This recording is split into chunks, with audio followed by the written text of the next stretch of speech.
Hey guys, John Locks here, back with just back, I guess. I wanted to talk a little bit about the Charlie Kirk situation. So, if you're not aware, um, this is not really a political channel.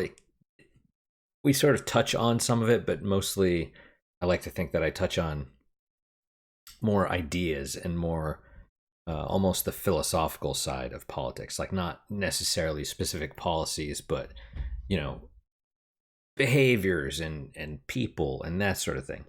Um, and you're always welcome to disagree. And that's ultimately what this whole thing is about. So Charlie Kirk, uh, with me today is Jack, by the way. He's the cat that you see. Charlie Kirk was I guess, a political commentator and debater. Um, I'm gonna be honest. I don't really know how to identify or label. Um, he wasn't a politician. He was, I guess, a advocate for free speech and Christianity, and the how I was exposed to him was basically just the clips, more of the gotcha stuff. But regularly, I'd see some of those and be like, well, I want to.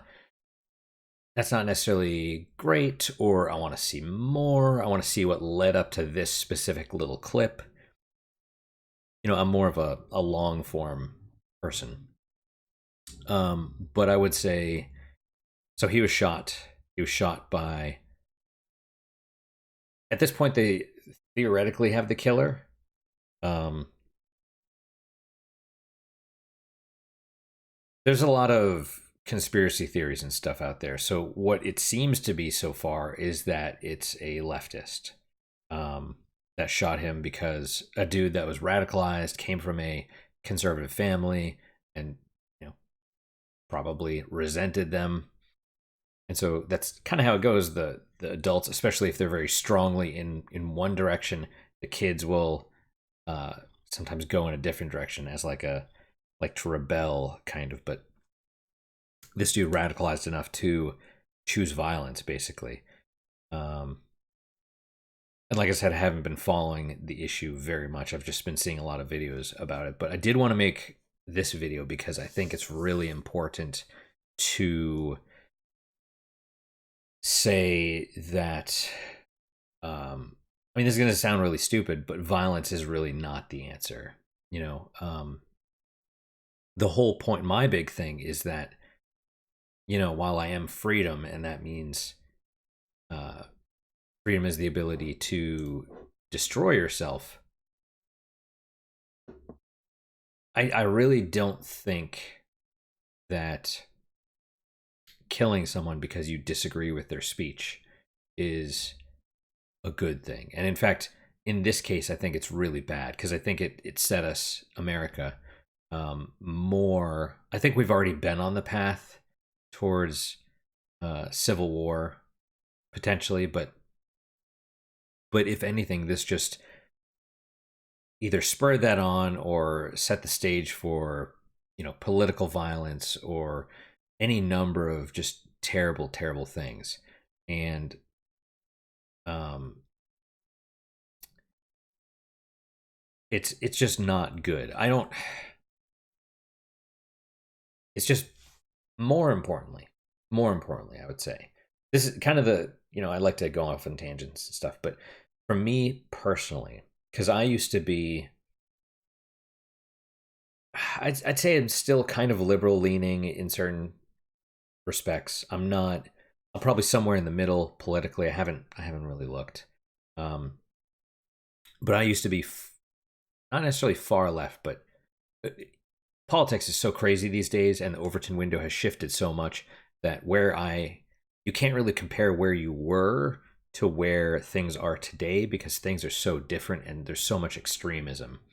Um, but I was basically a male feminist back in the day when I was in college, and what got me, I was also far more hateful of a person. I'm still angry. I'm still an angry person. But the solution to that is not to act on the anger. the solution to that is to be a bit more analytical, to be more mindful, to the anger is always going to be there. It's just something, it's kind of like being a parent in a weird way. Um, you know, when my cats do something wrong, I used to get angry and smack them. And then I realized like that's just me giving into the anger and hurting, well, people. They're not people, but hurting people that I care about. And that's not good. You want to be the one in control. You want to, or at least not let it control you. And the only way for me that that happened is speech. Because I was one of these people that was like, "Oh, if a woman has a drink of alcohol and has sex, then she's raped." And someone was like, "Well, so why is it a man can consent and a woman can't?" And I was like, I don't have an answer for that.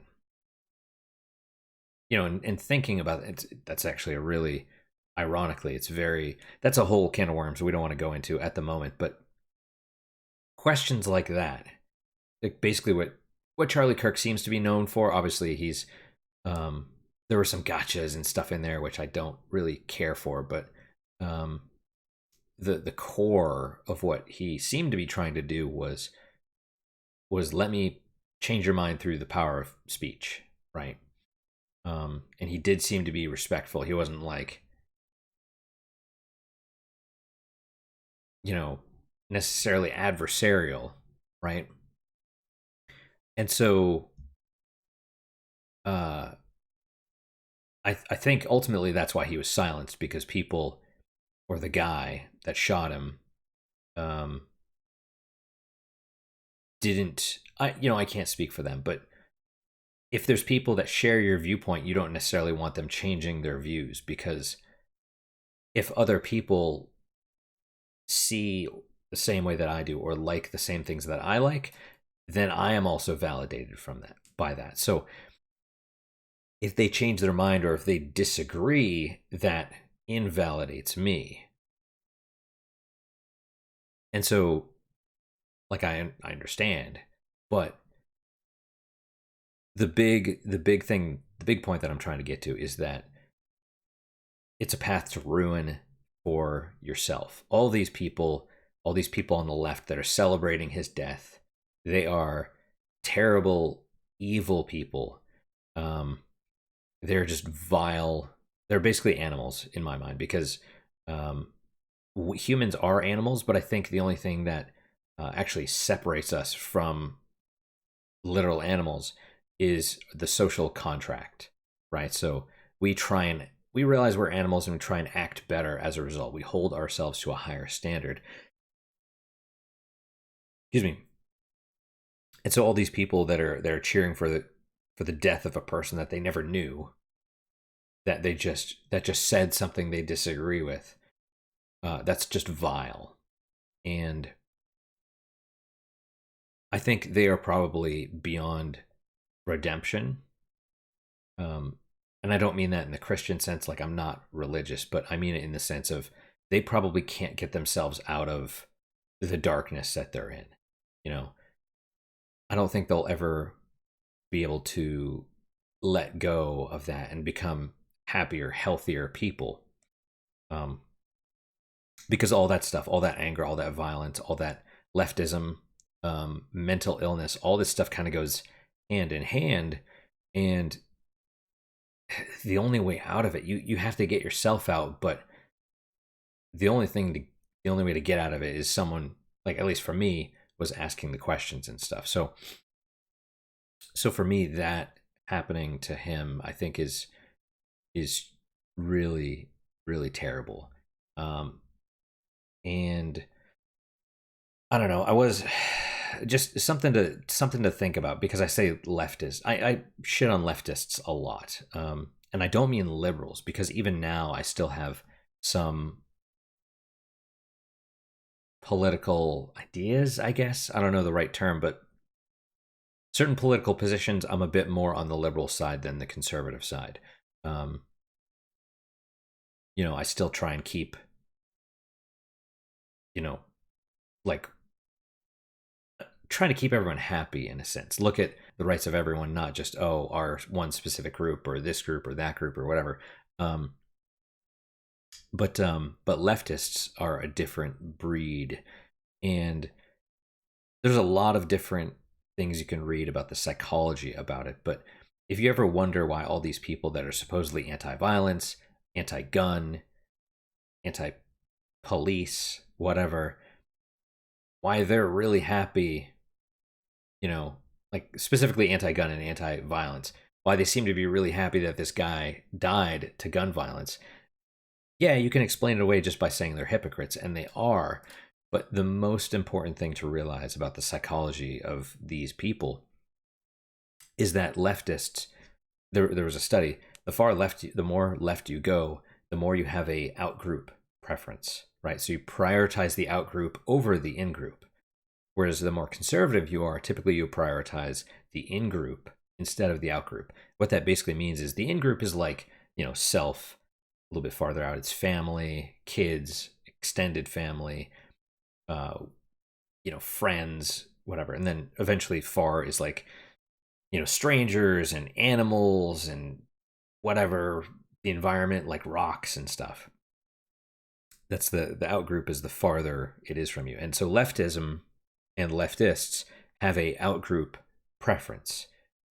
So what that functionally, and this is going to be a terrible example, but functionally what that means is if they had a bunch of money and they were going to give it away, and they could either give it to their mom, who needed like some kind of life-saving surgery that the money would pay for, or they could choose to give it away to a group that promotes, I don't know, trans rights in some third world country, which may or may not be a scam.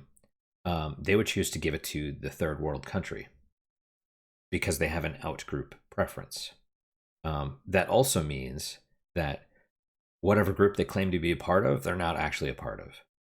And worse, they actually hate that group because that would be an in-group, and they hate that. They don't like the in-group. They prefer the out-group.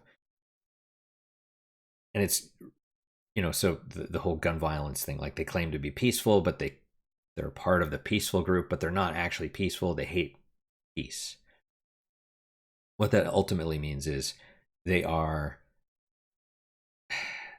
never satisfied. They're hateful. They're, and all these things you can logically extrapolate out from that. But it's kind of the school shooter mentality of I hate everything, I hate myself, and I want everyone else to suffer. That's basically the mentality, and I think that's why this dude did this, because leftists typically are more intelligent. Generally speaking, leftists or people on the left are far more intelligent than the people on the right. By just by, I don't know, not per capita, maybe per capita is the right thing, I don't know, but in general, people on the left are far more intelligent, but that with that comes a higher rate of mental illness. But I think this dude would know that killing a dude that's basically peaceful, like he's not a dude that people necessarily hate. I would like to think that he knew that it would create maybe a Streisand effect, maybe put us more on the path of political violence, maybe put us down the path of civil war. I'd like to think he was aware of this, and that's probably, at least on some subconscious level, and that's probably why he did it, to sow chaos. But like I said, for him, there's no coming back. For the people that celebrate the death, I think for them, they're probably beyond, they're probably too far gone to save. This message, this video is really for all of those of you that, I've had people comment that they're like, I don't like I don't like your stuff. I don't like you. Careful, Mister Man. Careful, careful, careful, careful.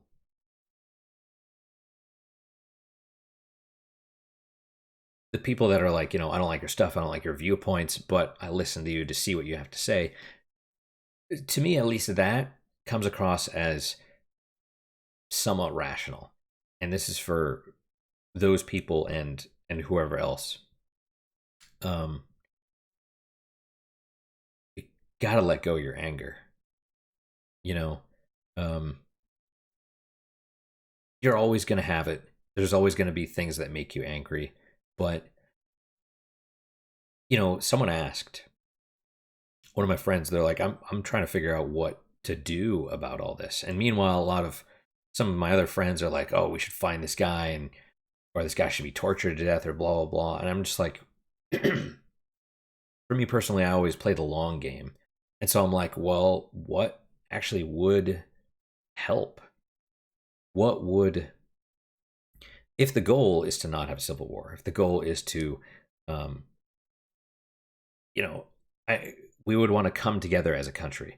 We would want to improve things. The goal is, always to make things good. You know, heal if possible, come together if possible. Um,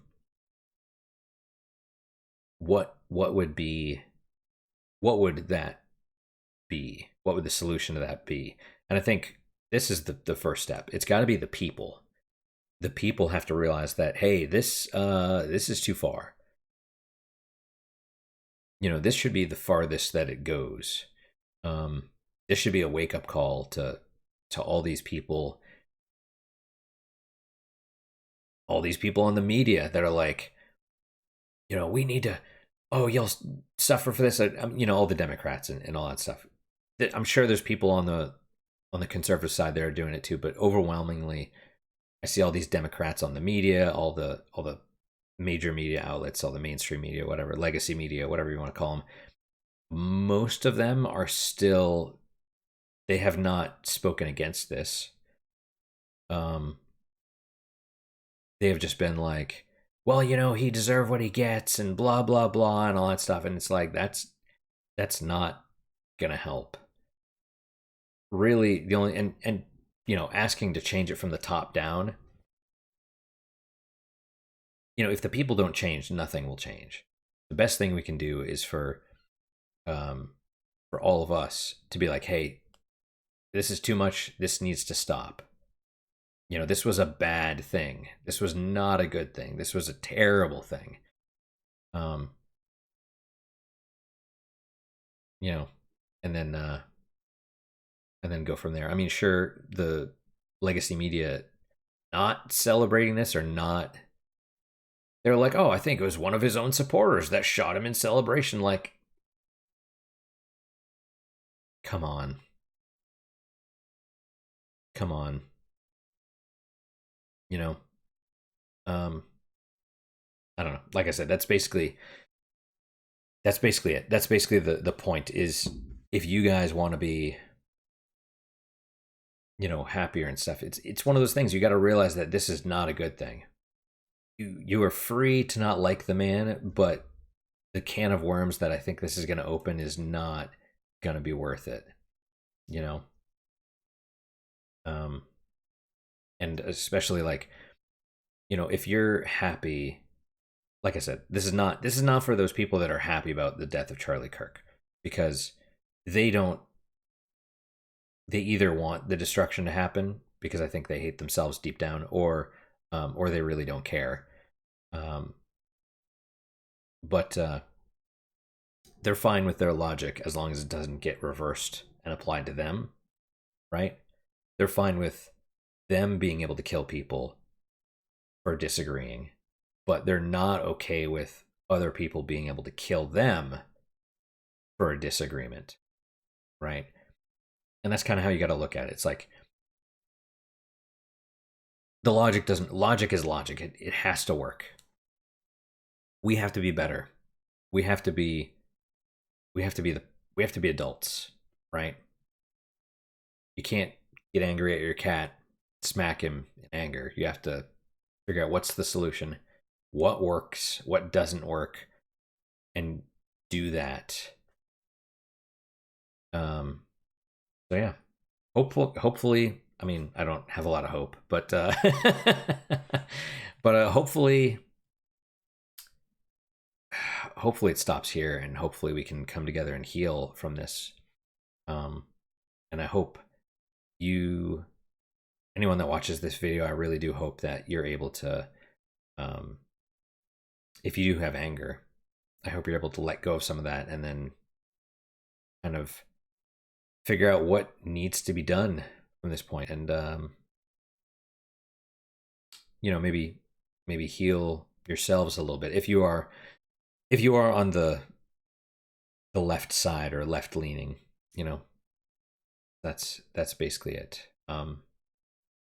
Anyway, hope you guys enjoyed this video. Hope it gave you something to think about. Hopefully it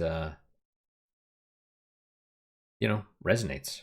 Like I said, I wouldn't be where I am today if I didn't let go of at least a little bit of my anger and think rationally about some of the things, and I'm not one side or the other politically. I'm a video gamer. Like, this is what I've always said, is that neither side gives a shit about us. Both sides either want to ban or censor video games. And if you've been a long-term gamer, you understand this, right? So I do not subscribe to necessarily any political ideology or position, because I know that they do not have our best interests at heart. Even though allegedly we elect them, they are not working on our behalf. A little bit of cynicism goes a long way, and I think that's maybe that as well, because like killing this dude, killing political enemies, like that's, or not even political enemies, because they're not enemies, they're political opposition, right? That is not a good world to be in. That is really not a good world to be in. So yeah, hopefully this video helps someone somewhere somehow. But yeah. Anyway, I always accept comments. Most of you probably don't know this, but the video, the Neverending Story video, comments are disabled. That was not by my choice. YouTube came in and they're like, your comments for this video are disabled. And maybe that's because of what I was doing, which was I was allowing every video or every comment. All these comments would get restricted or whatever else. And as long as they weren't spam, I'd allow them. They would say some of the most racist, vile stuff. People would be like, the wolf symbolizes Trump, and then other people would be like, the wolf symbolizes Biden or whoever. All these people claiming that one evil thing symbolized their political opposition. And I was like, screw it, let's let all of it out there. Let people have at it verbally, right? If we can have conflict verbally, then we don't need to resort to violence. So that's kind of my thing, is like, say whatever. You can leave whatever comment for me you want. I'm not necessarily going to be, there's people that they're like, you're this, you're that. And I'm like, why do you have to be such a, I'm like, does it feel good to actually call someone a name instead of addressing their argument? Like, I'm not necessarily going to sit back and just take it, but as long as you're polite, we can actually have a decent discussion. Like, that's kind of the key. So, yeah, questions, comments, concerns, good, bad, or indifferent, let me hear them. I do read all of them. I do try and respond to all of them. I guess I would say that for whatever reason, YouTube seems to memory hole about 40% of the comments. I don't know why or how. I haven't been able to find them, but they're just gone. I cannot see them. But I know that they're there, because if I were to look at the videos when I'm not signed in, I see more, the number of comments is higher, but it still doesn't show me the ones that it's memory hold. So I don't know. I don't know. But yeah, leave a comment. I will read it and respond to it. Um, and I hope to see you guys next time. So then, guys, take care.